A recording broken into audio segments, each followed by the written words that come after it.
শুধু বললে এটা একটু অসুবিধা হয়, হয়তো অনেক সময় আমরা করতে পারবো।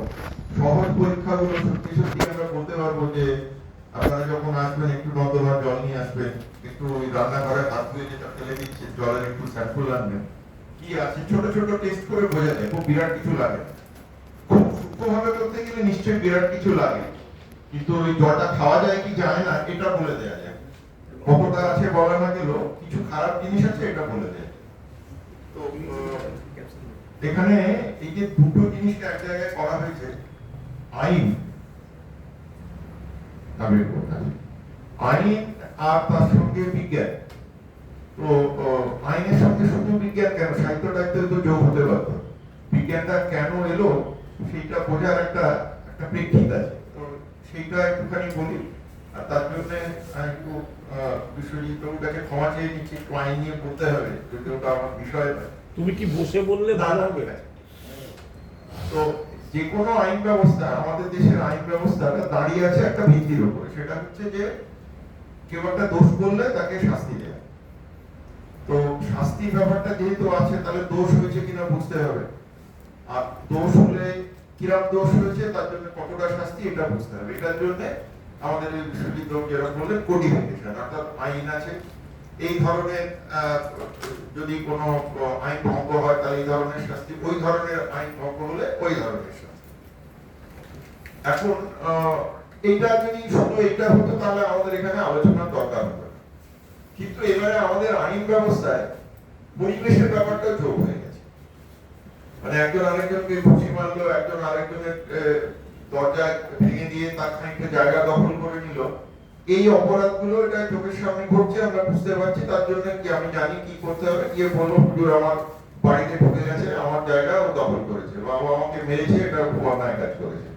পরিবেশের বিষয়ের ব্যাপারটা যখন ঢুকে যায়, তাহলে আমাদের এই আইন টাইনগুলো আইনের সঙ্গে, এখন তো আর গিয়ে বলতে পারবেন না আমার চর মেরেছে, আপনি বলবেন যে ওটা নোংরা জল দিয়েছে। নোংরা জলটা একটা আইনের মধ্যে পড়ে কি পড়ে, যদি লেখা না থাকে পড়ে না, যাই হোক না কেন, এই আইনটা সঙ্গে এইখানে হচ্ছে বিজ্ঞানের সম্পর্ক। যদি হয় কেউ বলবে না আমি তো নোংরা দেখতে পাচ্ছি না, কি কারণ তুমি বলছো, ওই দেখো বাজারে একটা জলের বোতল কেন, সেটা দেখো যেরকম ঝকঝকে সাদা, আমি তোমার যেটা দিচ্ছি ঝকঝকে সাদা, তুমি কেন বলছো? তার মধ্যে এমন একটা কিছু আছে যেটা হিসেব করে বলতে হবে, এইটা ওইটা নেই ওই জন্য ওটা খাওয়া যায়, এটা এখানে আছে ওই জন্য খাওয়া যাবে না। এইভাবে বিজ্ঞানটা আইন ব্যবস্থার মধ্যে জুড়ে। আর আরেকটা বিষয় হচ্ছে যে এখানে একটা পরিভাষা নিয়ে সমস্যা হয়, সেটা হচ্ছে যে আমাদের যে আইন ব্যবস্থায় যেগুলো আমরা বলি, সেটাকে ঠিকঠাক ভাবে বলা উচিত প্রতিবেশ, পরিবেশ নয়। প্রতিবেশ মানে হচ্ছে আমি আমার চারপাশে তাতে যারা জীবজন্তু রয়েছে, যাকে এখানে থাকছি টাকছি, প্রতিবেশ। এটা পরিবেশ নয়। পরিবেশের জন্য সম্পূর্ণ অন্য ধরনের আইন আছে, আমাদের দেশেও আছে, অনেক দেশেই আছে। এই যে উনি বলেছিলেন স্টকহোমে যে কনফারেন্সটার কথা, ওইটা প্রতিবেশের জন্য নয়, পরিবেশের জন্য। ফলে এইটা ভাগ করতে হবে, একটা খুব ছোট্ট স্থানীয় স্তরে, তার জন্য একরকম, আরেকটা হচ্ছে অন্য কিছু, যেমন ধরা যাক বহু জিনিস আছে যেগুলো তার দূষণ বা যা হোক একটা কিছু গোলমালে তার যেটা সূত্র সেটা স্থানীয় জায়গায় নয়, ধরি যেমন ভূপালে হয়েছে, কিংবা চেরনোবিল যখন অ্যাক্সিডেন্ট, চেরনোবিলের যে দেশটা অ্যাক্সিডেন্ট হলো তার থেকে 5টা 6টা দেশ পরে গিয়ে দেখা গেল দুধের মধ্যে রেডিও অ্যাক্টিভিটি হয়ে গেছে। তো এটার জন্য কে শাস্তি পাবে, দুধ বিক্রেতা না কে পাবে? এই যে দুটো আলাদা আলাদা, এই দুটোর জন্য সারা পৃথিবীতে আমাদের দেশে আলাদা আলাদা নিয়ম আছে। এখন যাই থাকুক না কেন, এটা দুটো কয়েকটা সাধারণ দিক আছে। সেটা হচ্ছে এরকম যে দুরকম উপাদান দিয়ে আমাদের এই চারপাশটা তৈরি হয়। একটাকে বলে সজীব উপাদান, যেগুলো জীবন্ত, মানুষ টানুষ ইত্যাদি।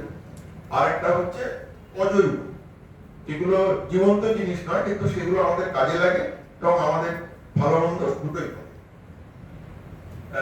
যেমন ধরা যাক জল, জল তো জীবন্ত নয়, কিন্তু অনেক বীজাণু আছে যেগুলো আমাদের চাষের জন্য কাজে লাগে।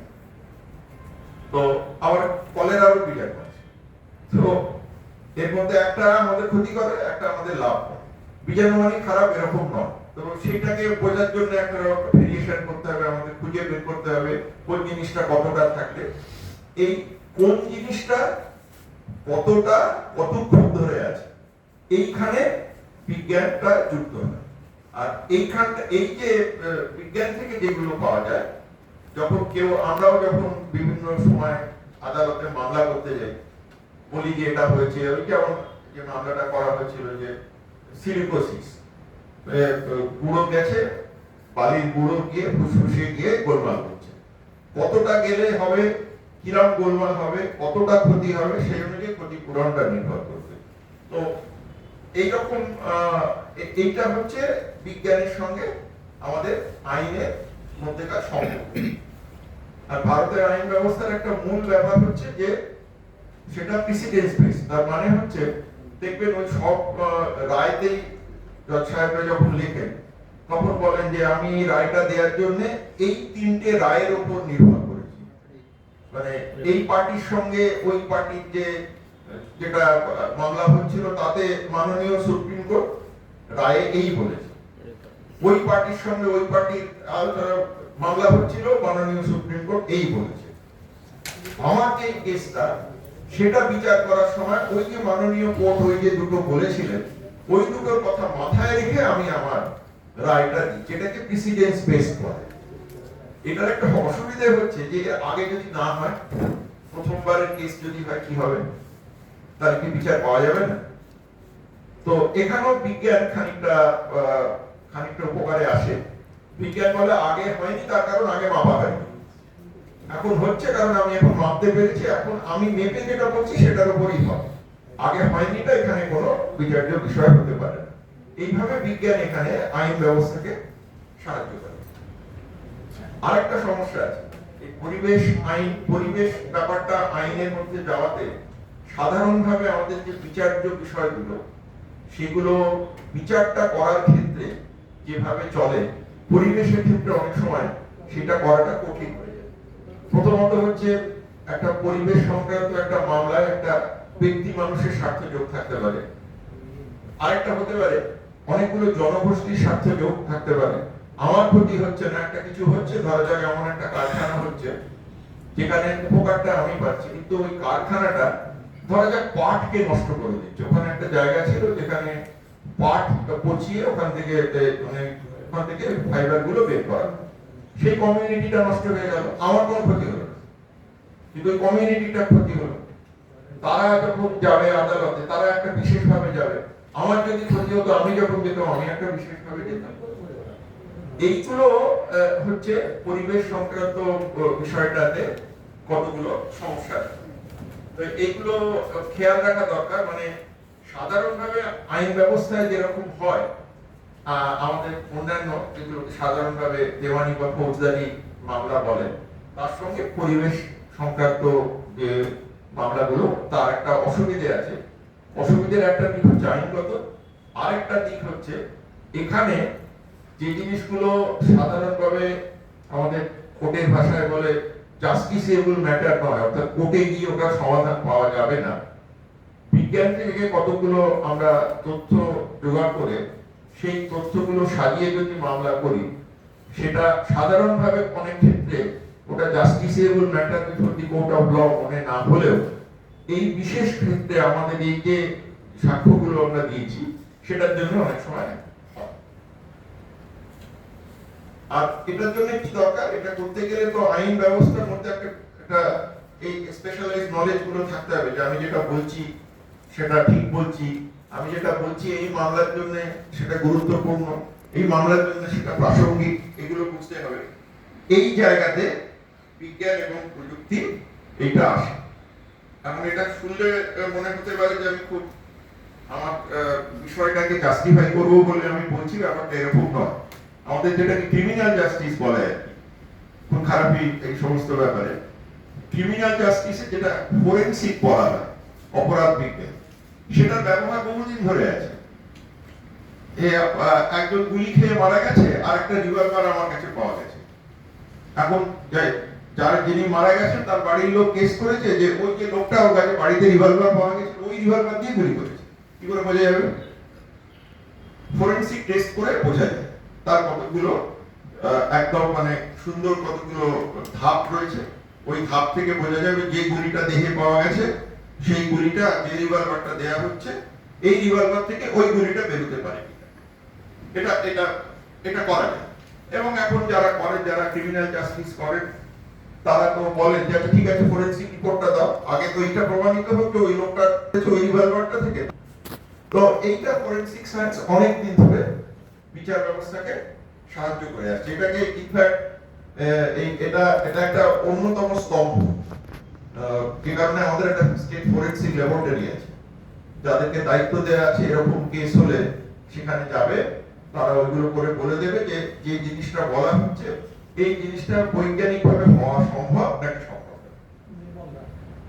এইবারে ঠিক যেরকম ভাবে ফরেনসিক সায়েন্সে এইগুলো এসে গেছে যে এটা থেকে কেউ যদি মানে উকিল বাবুরা বিরোধী পক্ষের উকিল বাবুরা এরকম কোনো যুক্তি দিতে পারবেন না যে যুক্তিটা ফরেনসিক সায়েন্স বলছে হতে পারে।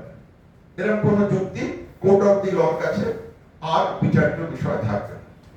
ঠিক সেই রকম ভাবে যখন আমরা এই পরিবেশ সংক্রান্ত কোনো কিছু বলি, সেখানেও কিছু কিছু এরকম পরীক্ষা আছে ফরেনসিক সায়েন্সের মতোই, যে পরীক্ষাগুলো করলে সেই পরীক্ষাগুলোর যেটা ফল, সেই ফলগুলো থেকে আমরা যে যিনি একটা মামলা করেছেন যে এই এই উপাদানগুলো খারাপ বলে এই রকম ভাবে আমার আশপাশের পরিবেশ ক্ষতিগ্রস্ত হয়েছে, তার ফলে আমি এইভাবে ক্ষতিগ্রস্ত হয়েছি, এই ক্ষতিটার জন্য ক্ষতিপূরণ বা এই এই এই বিষয়টা বেআইনি বলে আমি কোর্ট অফ দি লর কাছে এসেছি, এবার বিচার।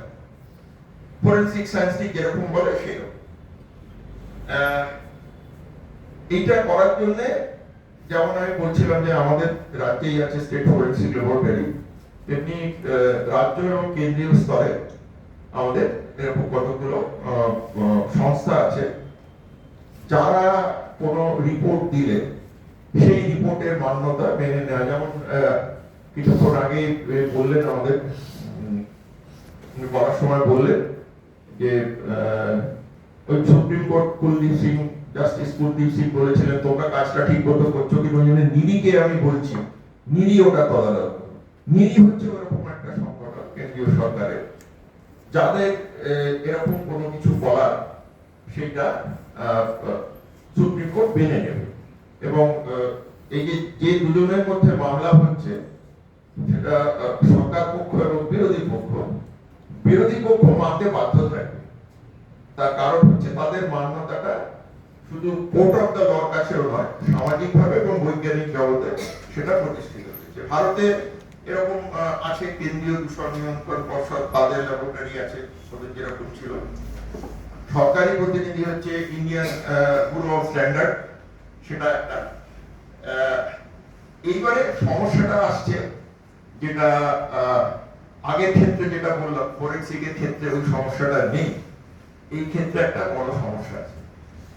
সেটা হচ্ছে যে ফরেনসিকের জন্য কি করতে হবে, তাই জন্য একদম 1 2 3 4 করে বৈজ্ঞানিকভাবে ওটা প্রতিষ্ঠিত। ওই গুলি বেরিয়েছে কিনা ওটা বোঝার জন্য গুলির গায়ে দাগের যেগুলো মাপো, মাইক্রোস্কোপের তলায় ফেলো, মেপে ফেলো।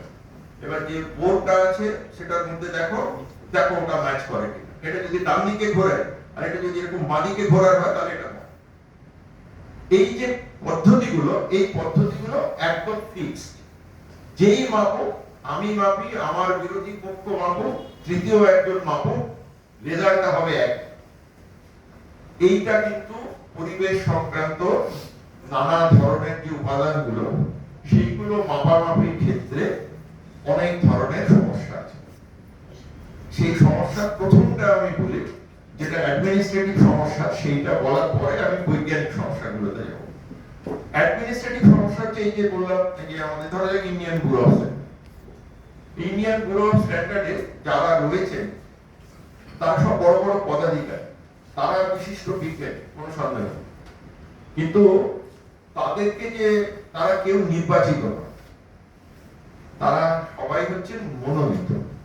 কিভাবে মনোনয়ন করা হয়? অমুক অমুক অমুক অমুক সংস্থা তাদের যারা নির্দেশক বা সবচেয়ে যিনি সিনিয়র সায়েন্টিস্ট তিনি হন।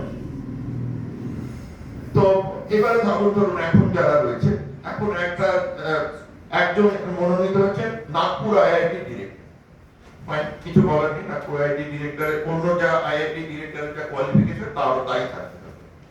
কিন্তু প্রশ্ন হচ্ছে তিনি কি বিষয়ের লোক?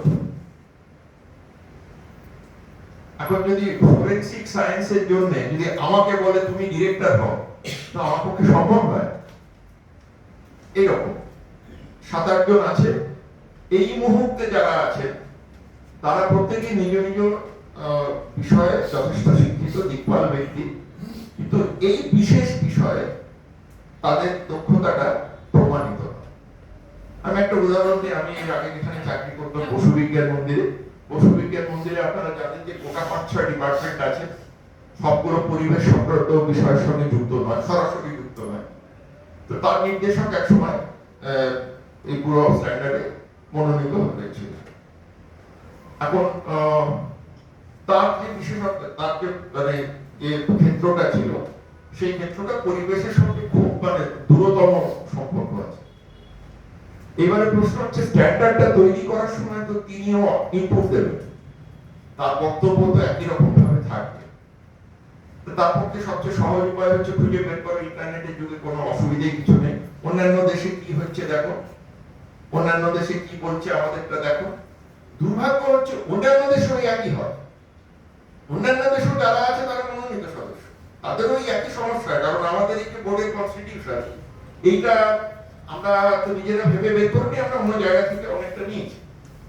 ফলে কোনোটাই আর কান্ট্রি স্পেসিফিক হয়ে ওঠে, সবটাই ভীষণ জেনারেল থাকে, যেগুলো না হলেই নয় শুধু সেগুলোই থাকে। এখন আমি তো একটা বিশেষ সমস্যার জন্য যাচ্ছি, আমি তো সাধারণ সমস্যার জন্য যাচ্ছি না। আমার ওই বিশেষ সমস্যার সমাধান তো ওখানে নেই। জলটা খাওয়া যাবে কি যাবে না এই সমস্যার সমাধান পাবো।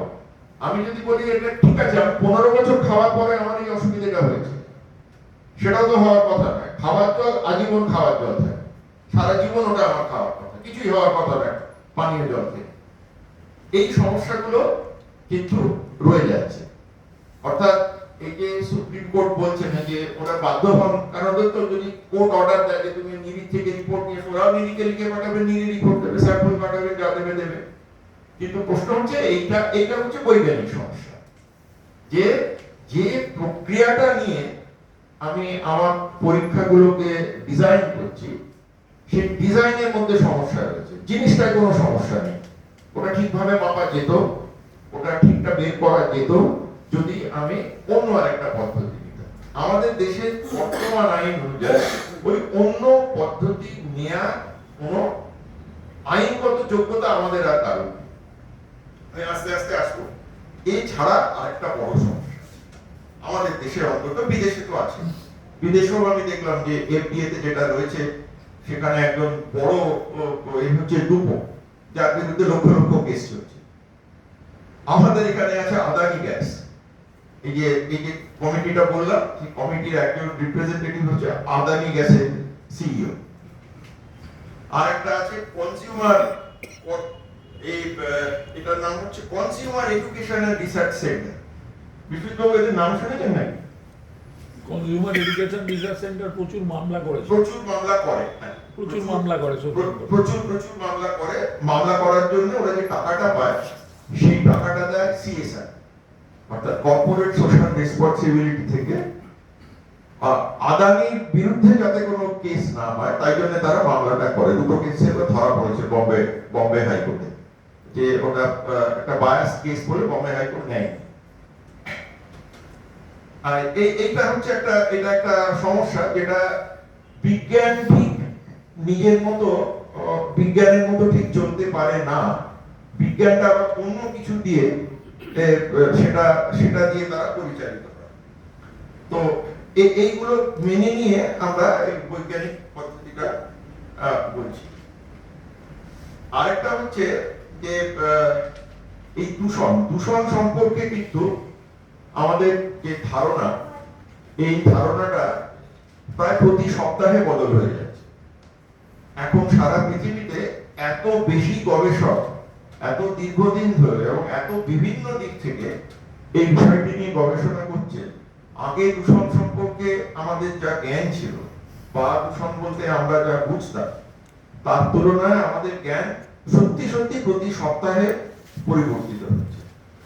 এতটাই পরিবর্তিত হচ্ছে যে যেগুলো এই পরিবেশ সংক্রান্ত যে টেকনিক্যাল যে গবেষণা পত্রিকা যেগুলো তারা একটা করে ফোরাম তৈরি করে দিয়েছে, যে ফোরামে তারা বলে যে গত মাসে মোটামুটি আমরা বলছিলাম যে এটা স্ট্যান্ডার্ডটাই এরকম হওয়া উচিত, এখন কিন্তু এই 10টা ব্যতিক্রম দেখা গেছে। ফলে এখন বলতে গেলে ব্যতিক্রম গুলো তোমরা মাথায় রেখো, পরের বারে হয়তো ওগুলো আরো 200টা ব্যতিক্রম দেখা গেছে। এইটা খেয়াল রাখতে হবে, এটা একটা খুবই গতিশীল একটা বিষয়, খুব তাড়াতাড়ি পরিবর্তন হয়ে যাচ্ছে। এটার সঙ্গে তাল রেখে ভারতবর্ষ কেন প্রায় পৃথিবীর প্রায় কোনো দেশে আমি যতটুকু দেখলাম সুইজারল্যান্ড ছাড়া আর কেউই তাল মিলিয়ে, দেশগুলো ছোট হয়তো সেই কারণে সম্ভব হচ্ছে, তাল মিলিয়ে চলতে পারছে। আমাদের এই যে কতগুলো জাতীয় মানদণ্ড আছে সেগুলোকে ইন্ডিয়ান স্ট্যান্ডার্ড আইএস বলে, এবং এক গাদা তাদের সংখ্যা আছে 1500, 1501, 1506 ইত্যাদি ইত্যাদি। তাতে আমাদের পানীয় জলের ক্ষেত্রে এখন অব্দি যেটা মেনে নেওয়া হয় কতগুলো বিশেষ বিশেষ জিনিস যেগুলো আমরা জানি সত্যি পানীয় জলে থাকলে ক্ষতি করে, কতটা থাকলে কতটা ক্ষতি করে এইটা বদল হতে পারে, কিন্তু ক্ষতি করে এটা নিশ্চিত। সেটা ক্লোরাইডের জন্য 1.5 মিলিগ্রাম পার লিটার, 1 লিটারের বোতল নিলে তার মধ্যে 1.5 মিলিগ্রামের বেশি যদি ফ্লোরাইড থাকে তাহলে ওই জলটা খাওয়া যাবে। আর্সেনিকটা আরো কম, সেটা 0.005, এটা কিন্তু মিলিগ্রাম পার লিটার, আরো কম। এরকম কতগুলো আছে। এইবারে সমস্যাটা হচ্ছে কি, এই যে স্ট্যান্ডার্ডটা, এই স্ট্যান্ডার্ড গুলো রিভিউড হয় আমাদের দেশে, রিভিউড হয় 10 বছর। আমাদের স্ট্যান্ডার্ড চেঞ্জ হয় এভরি 10 ইয়ার্স। সারা পৃথিবীতে বিভিন্ন দেশ মিলিয়ে যদি আমরা দেখি পৃথিবীর গড়টা হচ্ছে 5 বছর। অর্থাৎ তারা তাদের এই যে স্ট্যান্ডার্ড গুলো এগুলো প্রতি 5 বছর অন্তর রিভিউ করে আরো বাস্তবের কাছাকাছি। আমরা 10 বছর অন্তর করি বলে আমরা কিন্তু একটু পেছিয়ে থাকি। এই যে 5 বছরে আমাদের যে জ্ঞানটা ছিল মানব জাতি, তার ফলে যে সম্পূর্ণ পরিহার্য যে ক্ষতিটা হলো আমাদের দেশের নাগরিকদের, সেইটার দায় কেউ কোটো নেবে না, সেটার দায় এই যে বড় সংস্থা প্রচুর লোকজন আছেন তারাও নেবে না। তার কারণ হচ্ছে আইন ব্যবস্থাতে যা লেখা আছে তার বাইরে যাবে না। আইনে বলা আছে দেখো আমাকে বিএস বলে দিয়েছে এই হবে, আমাদের ইন্ডিয়ান স্ট্যান্ডার্ডে এই আছে, আমি দেখবো এটা আছে কি না। এই 10 বছর এটা চলবে, এই 10 বছরের মধ্যে এই স্ট্যান্ডার্ড তোমাকে মানতে হবে, না মানলে কোর্টে এসো না, তুমি অন্যভাবে ফয়সালা করে নাও, কোর্টে এলে তোমাকে ওইটার মধ্যে দিয়ে যেতে হবে। তো এইটা হচ্ছে আইনও মানা হয়, বিজ্ঞানও মানা হয়, কিন্তু বিজ্ঞানটা বাস্তব জগতের সঙ্গে না খাপ খাইয়ে মানা হওয়ার জন্য যে ভয়টা, এরকম প্রচুর ক্ষতিগ্রস্ত লোক আছে। আচ্ছা, এরপরে এবারে আসে পরীক্ষাগারের কথা। মানে আমি এটা বলছি, মানে আমি এটা একবারও বলছি না যে যেভাবে মাপা হয় সেগুলো সব ভুল, না, একদমই নয়। সেগুলো সব একটা বাস্তব পরিপ্রেক্ষিতে একেবারে ঠিক, কিন্তু মাপার সময় বাস্তব পরিস্থিতি কত দ্রুত চেঞ্জ করছে সেইটার সঙ্গে তাল রেখে নতুন মাপার পদ্ধতি, নতুন স্ট্যান্ডার্ড এইটা করার ক্ষেত্রে আমাদের প্রশাসনিক গাফিলতি রয়েছে, বৈজ্ঞানিক কোনো গাফিলতি। বিজ্ঞানীরা কিন্তু তখনও পেপার করেন, তারা তখনও বলেন, তারা তখনও ডেমনস্ট্রেট করেন এটা ঠিক নয়, নিজের বাড়িতে তারা নিজের পরিবারের মধ্যে তারা ওটা পালন করেন। এখন দেখবেন যারা একটুখানি জল নিয়ে রিসার্চ করে তাদের বাড়িতে যাবেন, আপনি গিয়ে দেখবেন কারুর বাড়িতে প্লাস্টিক বোতল, সবাই বাড়িতে কাঁচের বোতল চলে এসেছে। এর ফলে কাঁচের বোতলের আগে যে ভয়ঙ্কর দাম ছিল, কাঁচের বোতলের দাম কমে এসেছে, আর প্রচুর লোক এখন কাঁচের বোতল কিনছে। তো এই যে আমি যেটা বলার চেষ্টা করছি যে আইন ব্যবস্থা, আইনও যেমন স্থান, আইনও তো ঠিক থাকে না, আইনও তো বদল হয় আস্তে আস্তে। আইনের বদলটা আরো কত বছর লাগে, আইন মোটামুটি অ্যামেন্ডেড হয়ে এটা সম্পূর্ণ হচ্ছে সামাজিক চাপে প্রয়োজনে, সামাজিক প্রয়োজনে, হ্যাঁ। কোর্টে জুডিশিয়াল প্রোনাউন্সমেন্টের। হ্যাঁ, তবে সামাজিক প্রয়োজনটা নির্ধারণ করে আইন ব্যবস্থা, সামাজিক প্রয়োজনটাকে আবার নির্ধারণ করে এই পরিমাপ পদ্ধতিগুলো। অর্থাৎ এটা শেষ পর্যন্ত এসে দাঁড়ায় আমাদের সচেতনতার উপর। মানে একটা জিনিস বিজ্ঞানে এত পয়েন্ট এত বলে দিল, চারটে সংখ্যা থেকে ঘাবড়ে গেলাম, এইটা হাত থেকে আমাদের মুক্তি পেতে হবে। এটা অনেক কঠিন ব্যাপার, কিন্তু আমি পরিবেশের মধ্যে এটা সীমাবদ্ধ রাখছি। এছাড়া জলের আরো একটা হচ্ছে জলটা কতটা টক, কতটা খার, এগুলোরও একটা আছে, সেগুলো কতগুলো সংখ্যা আছে। না দেখিয়ে সংখ্যাগুলো বলে খুব একটা কিছু লাভ নেই। যে জিনিসগুলো মাপা হয় সেগুলো আমি বলে দিচ্ছি। একটা হচ্ছে জলটা ঘোলাটে কি। জলটা যদি ঘোলাটে হয় তাহলে একটা স্বচ্ছ জল আর একটা ঘোলাটে জল, তার মধ্যে প্রধান তফাৎ হচ্ছে আলো কতটা বেরিয়ে যেতে পারছে আর আলো কতটা বেরিয়ে যেতে পারছে না তার উপরে। আলো যদি স্বচ্ছ হলে বেরিয়ে চলে যায় তাহলে সেই জলটার মধ্যে ক্ষতিকর জিনিস, মানে জৈবিক দিক থেকে ক্ষতিকর জিনিস, অণুজীবটি কম আছে, ফলে সেই জলটা স্বাভাবিকভাবেই স্বচ্ছ জলটা অস্বচ্ছ জলের থেকে আর একটু বেশি গ্রহণযোগ্য। তো এইগুলো মোটামুটি আছে। আরেকটা হচ্ছে যে যদি কিছু ভাসে, সেটা তো ওজনের উপর নির্ভর করে, যেটা ওজন বেশি সেটা তলার দিকে, যেটা আরেকটু ওজন কম আরেকটু উপরে ভাসবে, এই করে করে যাবে। ভাসমান কণাগুলোর মধ্যে অনেক ধরনের জটিলতা থাকে, সেগুলো স্বাস্থ্যের পক্ষে হানিকর, সেটাও মাপা যায়। সেটারও আমাদের একটা স্ট্যান্ডার্ড আছে। দুর্ভাগ্যক্রমে সেটাও 10 বছর অন্তর অন্তর হয়। এখন টিডিএসটা অনেক, সারা পৃথিবীতেই সেটা অনেক কম ধরা হয়, আমাদের এখানে যথেষ্ট বেশি, টিপিক্যালি 8 গুণ বেশি আমাদের দেশে, প্রায় 8 গুণ বেশি। এই যে কারণে দেখবেন আমাদের অনেক জিনিস যেগুলো আগে খুব বিক্রি হতো এখন বিক্রি হয় না। আম আমরা গত 2 বছর ধরে আমরা আম বাইরে পাঠাতে পারছি না। আমাদের এখানে ওই আম বাগানগুলো আমাদের স্ট্যান্ডার্ড অনুযায়ী একদম ঠিকঠাক আছে, কিছু বলার নেই। কিন্তু বিশ্বের স্ট্যান্ডার্ডটা পরিবর্তন হয়ে গেছে। বিশ্বের স্ট্যান্ডার্ডটা পরিবর্তন হয়ে গেছে বলে আমরা ওটা পাঠাতে পারছি। বিশ্বের স্ট্যান্ডার্ডটা কেন পরিবর্তন হয়েছে, সেখানে তারা দেখিয়ে দিচ্ছে, এই দেখো আজকাল একটা খুব সহজেই দেখানো যে ব্যাপার, আমার একটা ছোট্ট টুকরো নিয়ে ফেলে দিয়ে আমি কতগুলো মাইক্রো অর্গানিজম ফেলে দিলাম, সেগুলো ছটফট করে মরে যায়। এটা এখন ভিডিও ডকুমেন্টেশন হয়ে গেছে আমাদের স্ট্যান্ডার্ডে, কিন্তু বিদেশে অনেক জায়গায় স্ট্যান্ডার্ডে এটা হয় না। তো আমাদের দেশের স্ট্যান্ডার্ডে আমাদের তো কেসটা করতে, আমরা তো বলতে পারবো না সুইজারল্যান্ডের স্ট্যান্ডার্ডটা ভায়োলেটেড হয়েছে, আমাকে বলতে হবে ইন্ডিয়ান স্ট্যান্ডার্ডটা ভায়োলেটেড হয়েছে। ইন্ডিয়ান স্ট্যান্ডার্ডটা ভায়োলেটেড হয়নি। ফল হচ্ছে যে আমরা দেশের বাজার থেকে যা কিনে খাচ্ছি তার মধ্যে অনেক কিছু গোলমাল হচ্ছে। এগুলো ক্ষতিটা সম্পূর্ণ পরিহার্য ক্ষতি ছিল। আমাদের এই যে ধাঁচাটা, যেভাবে আমরা এই বিজ্ঞান সংগঠনটা এবং তার সামনে আইনি ব্যবস্থা এইভাবে আমরা চালানোর চেষ্টা করছি, খুঁতটা শেখার।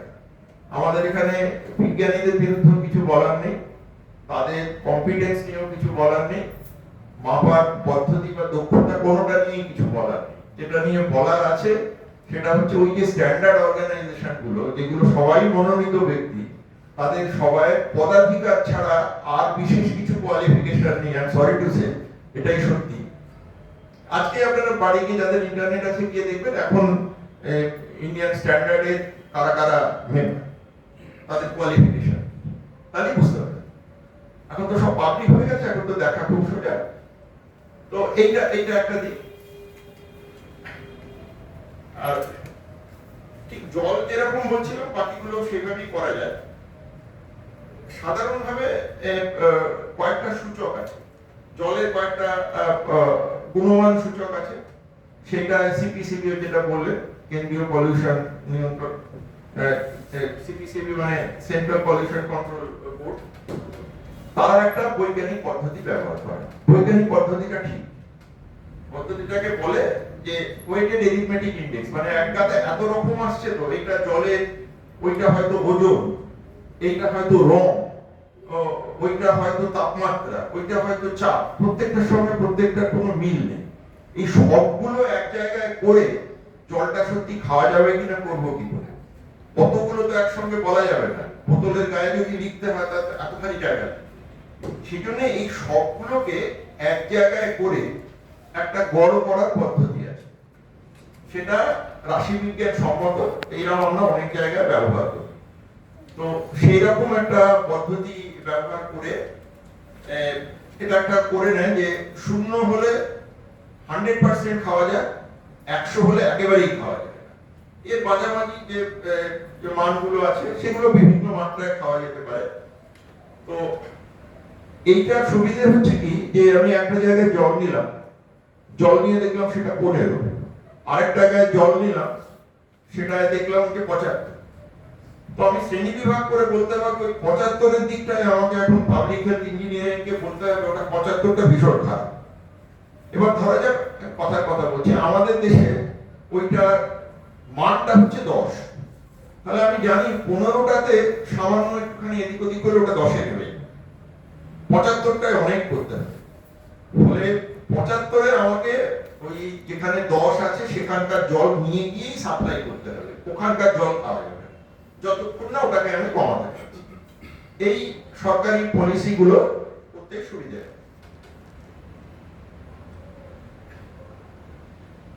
এই 3 ভাগে এটা সাধারণত করা হয় এই পরীক্ষাগুলো। একটা ভৌত, অর্থাৎ দেখে কিরকম লাগছে, আর একটা হচ্ছে রাসায়নিক কতগুলো পরীক্ষা, সেটা মেপে দেখা যে কতটা ক্ষারীয় কতটা অম্লতা রয়েছে আর কি। আর একটা হচ্ছে জৈবিক পরীক্ষা, যে কতগুলো অণুজীব রয়েছে, ওই অণুজীবগুলো ক্ষতিকর না আমাদের পক্ষে শরীরের জন্য ক্ষতিকর হলে কতটা ক্ষতিকর।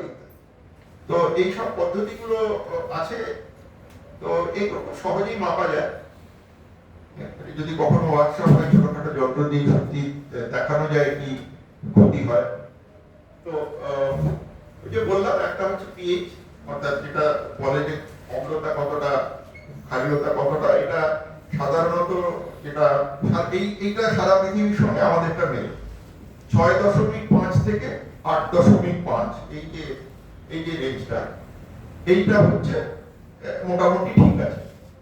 ওটা যত 6-এর কাছাকাছি হয়, একদম পেয় জল যেটা, তার পিএইচ 6, 7-6 এরকম 6-এর মধ্যে।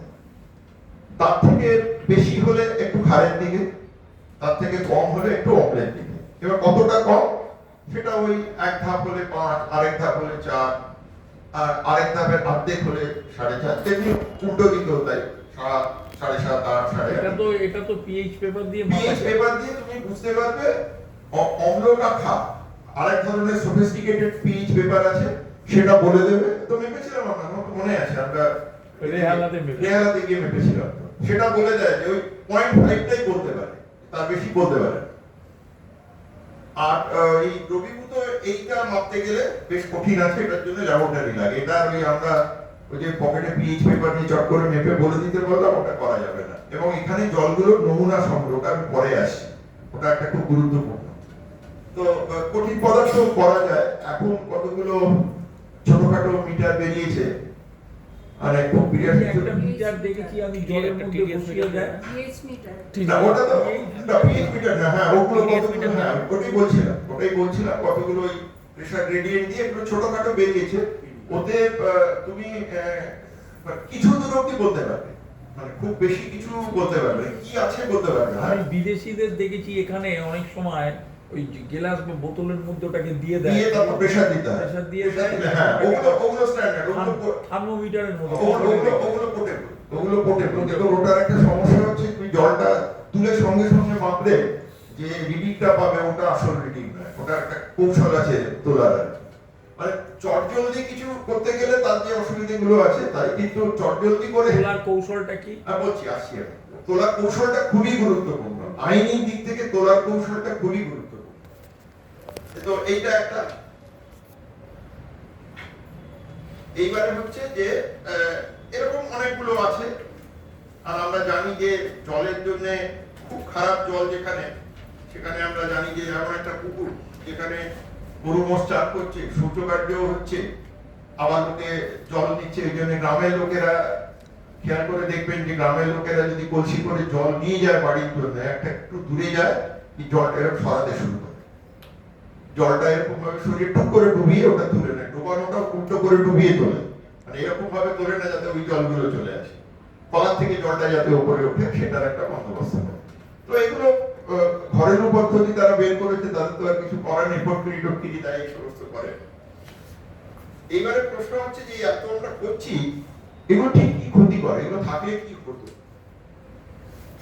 এইগুলো এইটা জানা দরকার। যে তাহলে বোঝা যাবে যে আমরা যখন কোথাও গিয়ে কেস টেস করতে যাবো, মামলা লড়তে যাব, আমরা বলতে পারবো এটা করনি কেন, এটা না, এটা থাকলে তো এই ক্ষতি হয়।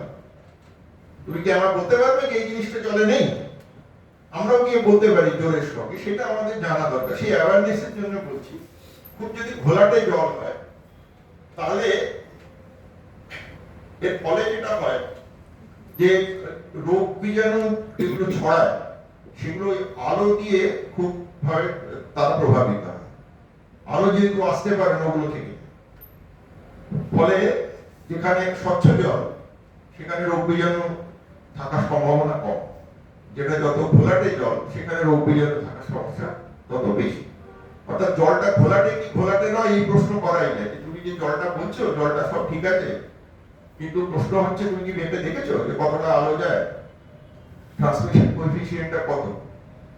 আসা উচিত তো স্বচ্ছ জল খাবার মতো হলে, বা খুব যদি সেই জলটা খুব ক্ষতি না করে আমাদের, তাহলে তো তার তো সোজা চলে আসার কথা, 100 ভাগ চলে আসার কথা, যেটা ঢুকলো সেটা 100 ভাগ চলে আসে। যত কমবে তত বুঝতে হবে তার মধ্যে ঘোলাটে ভাব আছে। আরেকটা হচ্ছে গন্ধ, গন্ধ আর স্বাদ, এটাও একটা খুব গুরুত্বপূর্ণ একটা কারণ। হচ্ছে সেখানে যেটা হয় সেটা হচ্ছে যদি একটা জলে খারাপ গন্ধ থাকে বা স্বাদটা বাজে হয়, তাহলে সেখানে যে জলজ প্রাণীগুলো থাকে তারা ওই জায়গা থেকে সরে, তারা ওগুলো নিতে পারে। ফলে এবারে তারা অনেকটা পিউরিফাই করে। এবার ওই জলটা যদি আমি খাই, আমি খেতে পারবো না। আমাকে 1 গ্লাস জল দেওয়া হলো, পচা গন্ধ, আমাকে 1 গ্লাস জল আমার দরকার হবে, তাই জন্য যথেষ্ট পেয়েছে, খেতে গিয়ে দেখলাম আমার 1 গ্লাস জল দিয়েছে, কিন্তু পচা গন্ধ, আমি কি করবো? দুটো খেয়ে রেখে দেবো। এটা যদি বারে বারে হতে থাকে আমার দেহে জলশূন্যতা হবে এবং এটা দেহের পক্ষে ক্ষতি।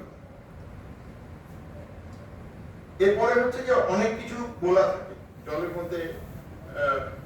মনে থাকবে আমরা যখন এই মুদিয়ালিতে গিয়েছিলাম, সে আমাদের একটা দেখালো না যে শিশে পিশে শুষে নিচ্ছে, এই কতগুলো গোল গোল দেখতে কচুরি পানা, কচুরি পানা টাইপের বড় বড় ডোমের মতো দেখতে হয়, বড় বড়।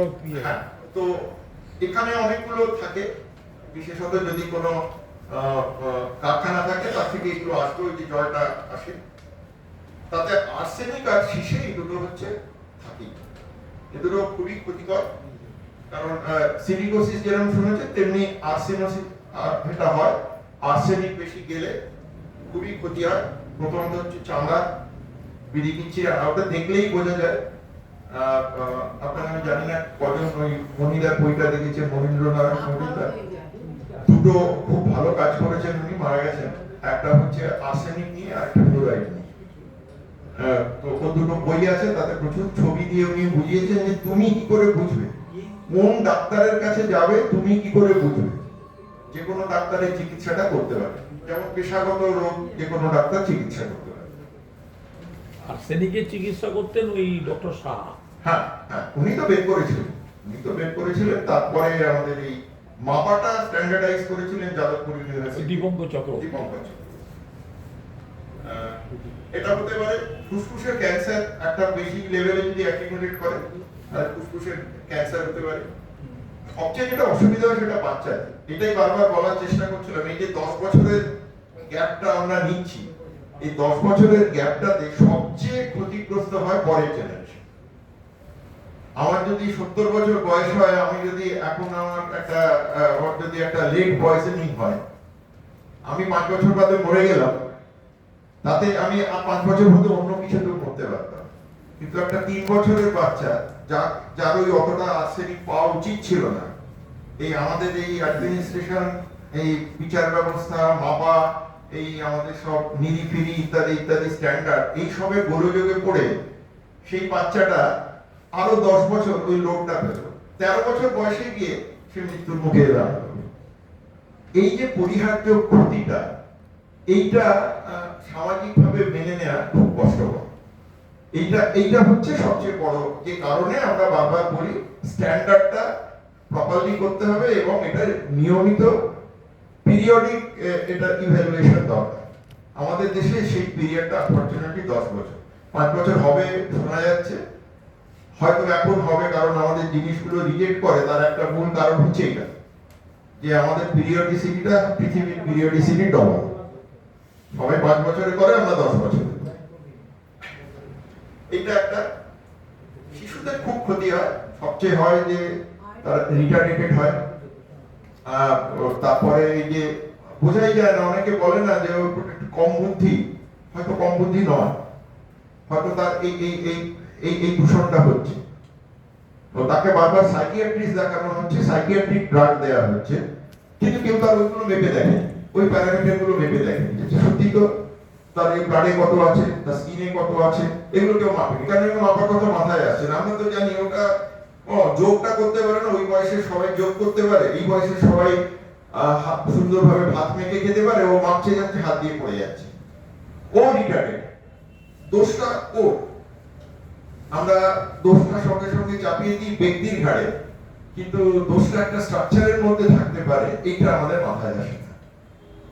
এইটা যদি মাপামাপি গুলো ঠিক হতো তাহলে সামাজিক ভাবে এইটা কিন্তু আমরা আলাদা করতে পারতাম যে দোষটা কোনো সত্যি একটা জন্মগত, এমন কোনো জন্মগত ভূত নিয়ে জন্মেছে যার ফলে এটা হচ্ছে, যার এই মুহূর্তে কোনো রেমেডি নেই, অথবা এটা এই কারণে হচ্ছে যার রেমেডি আছে। তো এটা যেহেতু আমরা আলাদা করতে পারছি না, র্যান্ডামলি হবে, তো বহু লোক ক্ষতিগ্রস্ত হবে। এছাড়া নাইট্রেটের একটা সমস্যা আছে, এগুলো সবই নবজাতকদের জন্য। আমি বারবার বলছি যে পরের জেনারেশন ক্ষতিগ্রস্ত হয়, আমাদের থেকেও যারা আসছে আপকামিং জেনারেশন তারা ক্ষতিগ্রস্ত হয়, এবং এটা মৃত্যুর কারণ হতে পারে। একটু আইডেন্টিফাইড হয়েছে যে এখন একটা নামই হয়ে গেছে ব্লু বেবি সিনড্রোম। নাইট্রেট হওয়ার জন্য একটু রক্ত চলাচল সব গোলমাল হয়ে যায়, কালশিটে যেটা বলে আর কি সেরকম দেখতে হয়ে যায়। তো এটা তো এখন ডাক্তারি ভাষাতে ক্লাসিফাই করেছে, কিন্তু ওটার কারণটা দুর্ভাগ্যক্রমে লুকিয়ে রয়েছে এই আমাদের এই জটিলতাটার মধ্যে।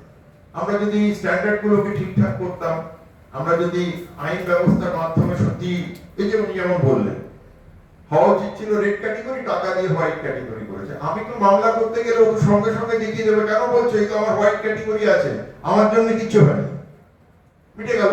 আইন ব্যবস্থার কাছ থেকে আমরা কিছু পাবো না। হ্যাঁ, আমরা গিয়ে ভাঙচুর করে দিতে পারি, ওটা ঠিক আছে, কিন্তু এটা তো আইনি পথে হলো না, ও তখন আমার বিরুদ্ধে কেস করবে যে ভেঙে দিয়েছে। এইটাই বলছিলাম। ফ্লোরাইডেও সেরকম হয়। এই কিছুদিন আগে দুটো পেস্টকে, কিছুদিন আগে বলতে বছর 3 আগে বোধহয় 3টে পেস্ট বেরিয়েছিল, তারা অতিরিক্ত ফ্লোরাইড দিত। অতিরিক্ত ফ্লোরাইডের একটা সুবিধা হচ্ছে এনামেলটা আস্তে আস্তে ক্ষয়, খুব ঝকঝকে থাকে, দুবার ব্রাশ করলে, তারপরে ওই যে ছবি থাকে এরকম দাঁতে করলো আলো ঢুকে চকচক করছে, এটা ছিল ডাবরের, হ্যাঁ ওই এগুলো রেড যেটা, হ্যাঁ এইরকম অনেকগুলোই আছে। এখন প্রশ্ন হচ্ছে যে এই ফ্লোরাইডের যেটা যেটা পার্সেন্টেজ যেটা হওয়ার কথা, ভেরি ফরচুনেটলি ফর আস আমাদের যেটা স্ট্যান্ডার্ড সেটাই ইন্টারন্যাশনাল স্ট্যান্ডার্ড। ফলে সেখানে যেহেতু পিরিয়ডিক্যালি চেঞ্জ করে করে এটা কমে এসছে, আমাদের দেশেও এটা ভাগ্যক্রমে কমে এসছে, ফলে ওদেরকে ধরে সেগুলোকে ওগুলো এখন আর চলে না। আর এরপরে যেটা বলছিলাম যে প্রতিবেশ, এগুলো সব প্রতিবেশী। পরিবেশটা হচ্ছে যে যেখানে কারণটা অন্য জায়গা, আরো দূরে, স্থানীয় না, সেটা এমনকি বিশ্বের কোনো জায়গাতে হলেও হতে পারে। সেরকম একটা ক্ষতির দিক হচ্ছে এই যেটা জলজ জীব বলে, তলায় যারা থাকে, নদীগুলো সব কানেক্টেড, নদীগুলো সমুদ্রে গেছে, সেইভাবে জলটা মোটামুটি একটা জলচক্র, সব কানেক্টেড। একটা জায়গায় যদি কিছু গোলমাল শুরু হয়, যেটা যত সামান্যই হোক, কিন্তু এটা তো পরিবহন চলছে তো 365, এবং সেটা পরিমাণটা বিরাট বেশি।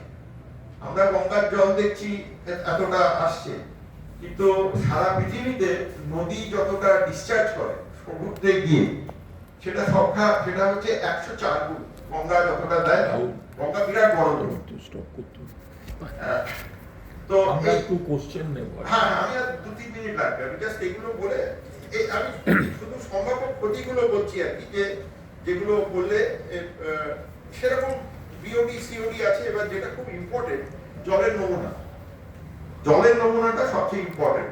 বায়ু বা মাটির নমুনাটা এই একই রকম মাটি এবং এর জন্য আছে, বায়ুর জন্য আছে নানা রকম।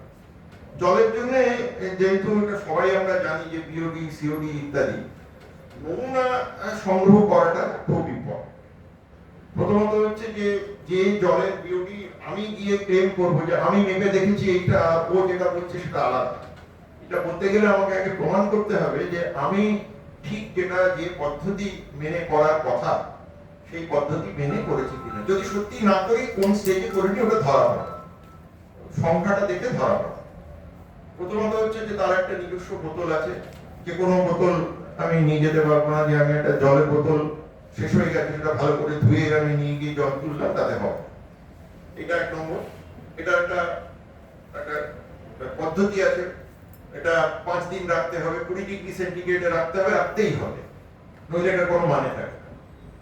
এবং এটা নানা রকম ভাবে পরিমাপ করা যায়। এই পরিমাপটা দুর্ভাগ্যক্রমে খুব ভালো ল্যাবরেটরি ছাড়া করে না। এইটা আগে বলে দিতে হবে। এই পদ্ধতিটা মোটামুটি সারা পৃথিবীতে অ্যাকসেপ্টেড। এইটা মনে করবে, আমরা মনে আছে রেহালা থেকে কিছু জল এনে রবীন্দ্র এখানে করিয়েছিলাম। এখন এটা যে এইগুলোর মাধ্যমে না করে আমরা কোনো ইউনিভার্সিটিতেও করাতে পারি, আমরা করিয়েওছি। দুর্ভাগ্য হচ্ছে আমাদের আইন ব্যবস্থায় বলে যে ইউনিভার্সিটি থেকে করা জিনিসটা এটাকে সন্দেহ প্রকাশ করতে পারে যাদের বিরুদ্ধে আমরা এটাকে সাক্ষ্য হিসেবে দিচ্ছি। তো নিরীর জন্য সেটা সে করতে পারে না। এটা এক নম্বর। 2 নম্বর হচ্ছে যে এটার উপর ভিত্তি করে কোর্ট বলতে পারে যে আমি সুমোটো আমি এটা টেন্টেটিভলি কেসটা দিলাম, কিন্তু এটা আরো প্রমাণ সাপেক্ষে এটা চলবে। অর্থাৎ এটা মামলাটা গ্রহণযোগ্যতা এটা দিয়ে প্রমাণ করা যায়, কিন্তু মামলাটা ঠিকঠাক সাক্ষ্য হিসেবে এটা তখনও গ্রহণীয় নয়। যেটা এই জাতীয় যে সংস্থাগুলো বললাম তারা দিলে সেটা হবে। এমনকি যে কোম্পানির বিরুদ্ধে করছি সেই কোম্পানি যদি নিজস্ব ল্যাবে এটা বলে এবং বলে যে আমরা ল্যাবটা আইএসও স্ট্যান্ডার্ড মেনটেন করি বলে একটা সার্টিফিকেট আনে, তাহলেও হবে। Whereas আমরা যারা শেখাই, যেখানে এই যে ল্যাবরেটরিতে গিয়ে যারা এগুলো করে, যারা এই কাজগুলো করে, সেই বিজ্ঞানীরা আমাদের ল্যাবরেটরিতে ট্রেন করে। আমাদের ল্যাবরেটরিতে করা এটা সরকার মানে, কোর্টও মানে। তো এটা হলো এমনি তেমনি পারক টারক সবকিছু আছে। আমি এবারে জাস্ট একটা ছোট্ট কথা বলেই শেষ করব। সেটা হচ্ছে যে আমাদের যে এই যে পরিবেশ সংক্রান্ত আইন এবং যে মাপযোগ করে আমরা যেগুলো বলি সেটার একটা গুরুতর সীমাবদ্ধতা আছে। সেটা আমাদের দেশে যেমন আছে, বিশ্বের প্রায় সব দেশেই আছে। ফলে আইন ব্যবস্থা এবং আমাদের এই যে পরিমাপ পদ্ধতি এবং পরিমাপ পদ্ধতিগুলোকে আইনি ব্যবস্থার অন্তর্ভুক্ত করা, সেটার জন্য আমাদের নতুন করে ভাবতে হবে। 1 নম্বর হচ্ছে যে আমাদের এই যে প্রতিক্রিয়া ব্যক্ত করে, আমাদের যে আমাদের সিস্টেম অফ জাস্টিস, আমি ভুল বললাম আপনি ঠিক করে দেবেন, সেটা হচ্ছে এটা হচ্ছে প্রতিক্রিয়া ব্যক্ত করা। আমি গিয়ে বললাম যে এখানে আমার বিরুদ্ধে ওই অপরাধটা হয়েছে, তখন কোর্ট বললো হ্যাঁ অপরাধটা হয়েছে, শোনো এটার জন্য ক্ষতিপূরণ হতে পারে, এটার জন্য জেল হতে পারে, এটার জন্য তুমি ওইটা গোলমাল করেছো, তোমার কারখানাটা বন্ধ হয়ে গেল, তুমি পরিষ্কার করে দাও, আর পুরো খরচাটা তোমার, এবং ওটা এমন ভাবে ফিরিয়ে এনে দাও যাতে ওখানে আবার অন্য কিছু করতে, সব বিয়ের খরচা করতে। এটা হচ্ছে প্রতিক্রিয়া ব্যক্ত করা। কিন্তু কিছু কিছু জিনিস আছে সেটা বৈজ্ঞানিক ভাবে আগে থেকেই অনুমান করা সম্ভব। এই জিনিসটা হলে 5 বছর বাদে এরকম হতে পারে, 10 বছর বাদে এরকম হতে পারে, 15 বছর বাদে এরকম হতে পারে। ওকে গিয়ে কিন্তু আমি বলতে পারবো না যে আজকে ও এইটা করছে ঠিক করছে, কিন্তু এইটাই ও চালিয়ে যাবে। এইটা যদি ওকে অ্যালাউ করা হয়, 5 বছর বাদে এই ক্ষতি হবে, 10 বছর বাদে এই ক্ষতি হবে, 15 বছর বাদে এই ক্ষতি হবে। এটা বাস্তব ঘটনা, এটা হয়। এটার বিরুদ্ধে আমরা কিছু করতে পারি না। আমাদের কোনো আইন ব্যবস্থায় কোনো রেমেডি নেই। আছে কি? নেই, একদম নেই, আছে। আছে, কিন্তু মানে সেটা প্রমাণ সাপেক্ষ এবং সাক্ষ্যটা দেওয়াটা ভীষণ কঠিন। যেটা বললে আমাদের ন্যায়াধীশ বুঝবেন যে আপনি বলেন। হ্যাঁ, আমি একটু বললে ভালো হয় আর কি। আমি কোথাও দেখতে পাইনি। আচ্ছা, এটা সারা পৃথিবীর সমস্যাটা, আমাদের দেশের যে কোনো আলাদা করে সমস্যা সেটা নয়। আরেকটা হচ্ছে যে আমাদের এই যে ব্যবস্থাটা, মানে আমি যখন ভুক্তভোগী হয়ে কোর্টে যাচ্ছি, আমি তো যাচ্ছি আমি যেটা দিয়ে ক্ষতিগ্রস্ত হলাম সেটা নিয়ে। এখন সেটা কোনো ব্যক্তির দ্বারা ক্ষতিগ্রস্ত হতে পারে, সেটা কোনো ইনস্টিটিউশন দ্বারা ক্ষতিগ্রস্ত হতে পারে, কিন্তু সেটা যদি আমি একটা কান্ট্রি, আমার নিজের দেশের একটা পলিসির জন্য ক্ষতিগ্রস্ত হই, আমি কি যেতে পারি কোর্টে? হ্যাঁ, চাই না। এই পলিসিগুলো হচ্ছে, এবার আসছি আমি, এই পলিসিগুলো হচ্ছে যে আমরা বিশ্বের কোনো একটা কোনো পলিসিতে কমপ্লাই করে এসেছি। জলবায়ু পরিবর্তন, কিন্তু আমার কিছু একটা হাত নেই। আমি যদি বলি যে আমি ওখানে গেলাম, তাহলে ওখানে যা যা বলা আছে আমায় করতে হবে। এখন ওখানে যেটা বলা আছে ওগুলো আবাসিক সাধারণ পদগুলো, বিশেষ অবস্থায় সব জায়গায় ওটা খাটে। এখানে আমরা যেতে পারি, হ্যাঁ, আমরা যাই, হ্যাঁ, কিন্তু কোর্ট, ধরো এই যে আমি একটা ছোট্ট উদাহরণ হ্যাঁ। দিচ্ছি, ধরো এই নোটা যখন কলকাতা হাইকোর্টে যখন অ্যাপিল করেছিল, তখন 3টে লোক করেছিল, 3টে ছেলে করেছিল এই নোটার অ্যাপিলটা। হাসির খোরাক হয়ে গেছিল প্রথম দিন। নোটা অ্যাপিলটা যারা করেছিল তারা ঘটনাচক্রে, আমি যেখানে বাড়ি, আমার মানে পুরনো বাড়ি বেলেঘাটা, তারা একসময় এপিডিআর এর সঙ্গে যুক্ত ছিল। হাসির খোরাক হয়ে গেছিল, এবং তার চারপাশের লোকও মানতে চায়নি যে নোটার মতো কোনো কিছু সম্ভব নয়। কনস্টিটিউশন দিয়ে কিন্তু এটা বলেছিল। তার দীর্ঘ বছর বাদে তারা কিন্তু চালিয়ে গেছে, ইলেকশন কমিশনকে লিখিতভাবে জানানো ইত্যাদি ইত্যাদি করতে করতে করতে করতে নোটাটা চলে গেল। ফলে এই যে শুরু যে করেছে, যেটা মানে বারবারই প্রশ্ন এসছে, অনেকগুলো জিনিস কিন্তু, যে বিশ্বজিৎবাবু যখন ছিলেন তখন দেখা গেছে অনেক জিনিস হয়েছে কিন্তু কোর্টের মাধ্যমে হয়েছে। ফলে এইটা আজকে যেটা মনে হচ্ছে করা যায় না, আমরা যাই না। যেমন আমরা বাজি পুরোপুরি নিষিদ্ধ করার দাবি নিয়ে কোর্টে গেছি, অবিশ্বাস্য। বাজি নিষিদ্ধ হতে পারে, কিন্তু আমরা তো কোর্টে গেছি, কোর্টে তো বলছি, এবং কোর্টে সেই মামলা এখনো চলছে। সেই মামলা তো মরে যায়নি, 3 বছর হয়েছে, কিন্তু আমাদেরটাকে এড়িয়ে যেতে পারছে না। কোর্ট এখনো কখনো বলেনি, কিন্তু কোর্টের কোনো অর্ডারে বলেনি যে তোমরা যে দাবিটা করছো এটা অন্যায্য দাবি, বলেনি। কিন্তু ঘুরোচ্ছে, এটা তো কারণ ঘুরবেই, স্বাভাবিক। ফলে আমার এইটা মনে হচ্ছে যে তুমি যেটা বলছো সেটা ঠিক আছে, না আইনের জায়গায় ঠিক আছে। আমি বলছি যে এটা কঠিন, এটা কঠিন। আমার গালে চড় মারলো গিয়ে জাস্টিস পাওয়া যতটা সোজা, এটা অতটা সোজা নয়। এটাই আমি বলার চেষ্টা করছি। আর আরেকটা হচ্ছে যে এই যে নতুন ধরনের এই যে নানা রকম যে আইনের পরিবর্তন হচ্ছে, বিশেষত সাক্ষ্য আইনের একটা বড় পরিবর্তন হয়েছে আমাদের দেশে। সেই সাক্ষ্য আইনের যে পরিবর্তনটা, সেই পরিবর্তনটা আমাদের এই যে বৈজ্ঞানিক মাপজোক এবং সেটাকে সাক্ষ্য হিসেবে কোর্টের সামনে নিয়ে আসা, এটা আগের তুলনায় একটু বেশি কঠিন হয়ে গেছে বলে আমার মনে হয়। একদম ঠিক। এই ব্যাপারগুলো এখানে বলা, যে বিজ্ঞানের একটা হচ্ছে বৈজ্ঞানিক পরীক্ষাগুলো সীমাবদ্ধতা, আরেকটা হচ্ছে বৈজ্ঞানিক পরীক্ষাগুলো যেভাবে করতে আমাকে বাধ্য করা হয় তার সীমাবদ্ধতা, আরেকটা হচ্ছে যে বৈজ্ঞানিক পরীক্ষার মান আর তার সঙ্গে আইন, এই দুটোকে এক জায়গায় মিলিয়ে সাক্ষ্য হিসেবে সেটাকে মানে যারা যাচ্ছেন, যারা মানে বিরূপভাবে প্রভাবিত হয়েছে, তাদের এই ব্যাপারগুলো নিয়ে আগামী দিনে এগুলোই আস্তে আস্তে দাঁড়াবে। কারণ